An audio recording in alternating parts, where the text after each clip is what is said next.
I've spent the last 20 years on a self-development journey, a journey to understand me, but it's only been in the last 5 or 6 years since I started my psychotherapy training that I really started to connect and understand why I think, feel and do in some of the ways that I have done in my life. You know, I knew that I was an overeater.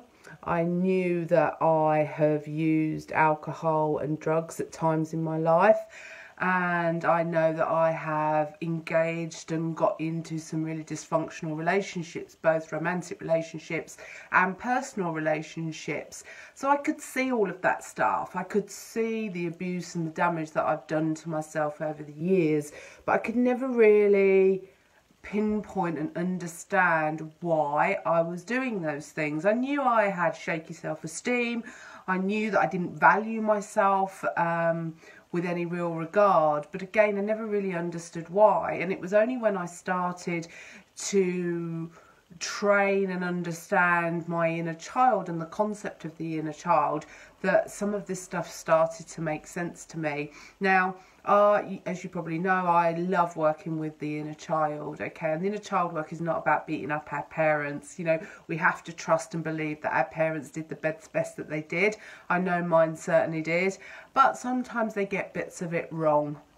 Okay, and sadly, when we grow up into adults, we become the product of our childhood. And so for me, being able to connect with that part of myself has really helped me to understand why at times in my life I've had this sense of not belonging and not being important, all leading to things like wanting to be liked, so being a prolific people pleaser for most of my life, not being able to say no when I've really wanted to say no. You know, this underpinning feelings of self-doubt and not enoughness. We hear a lot about enoughness, don't we? And through the work that I have done with my own inner child, and it's something I do on a daily basis, the inner child is just our emotional self. And you know, our experiences in childhood lead us to starting to suppress what we're really feeling, and we become really thinking beings, and we stop feeling what we authentically feel, and that over time starts to have a big impact. So inner child work is just a beautiful practice, and it allows us to connect with that part of us that made some decisions all those years ago. You've got to remember, when we're kids, we don't have adult logic. You know, the way we see the world is very factual. We don't get irony or sarcasm. And, you know, adults around us growing up can use all of that stuff, and it can lead us to being quite confused. And, you know, our little brains, what we do is we think in stories, okay, and then what happens, we give meaning to that story, and it's the meaning that we give to the story that then forms part of our belief system, how we see ourselves, how we see other people, and how we see the world. So inner child work is lovely because what it does is it helps us to start to identify some of those decisions that we made in childhood that are still getting replayed in adulthood.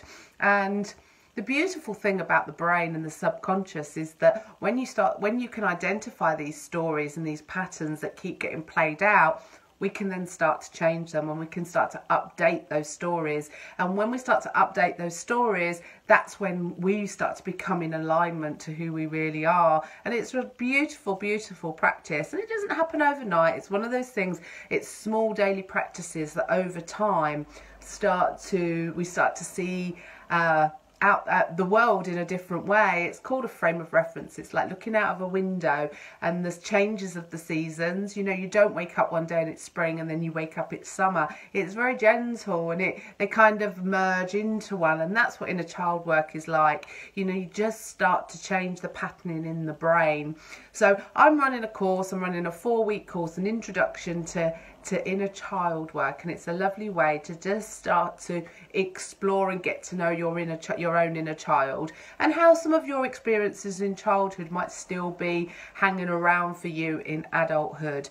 And It's going to be running a Facebook group. There'll be activities each week. There'll be weekly Zoom calls, opportunities to ask questions. So the whole aim is to create a little community where we can support each other and just work through and explore some of this stuff together. And at the end of it, you'll have a much better understanding of why you think, feel and behave in the way that you do sometimes in your life. And awareness is the first point to any change. Once you can start to become aware of what's really going on for you, that's when you can start to put some really nice simple techniques and steps in place that I will teach you that are going to help you to just relinquish the control that that inner child has over you at times in your life. If you'd like a little bit more information about the course, get in touch, and I'm planning to start it on the 4th of November. Thanks for watching.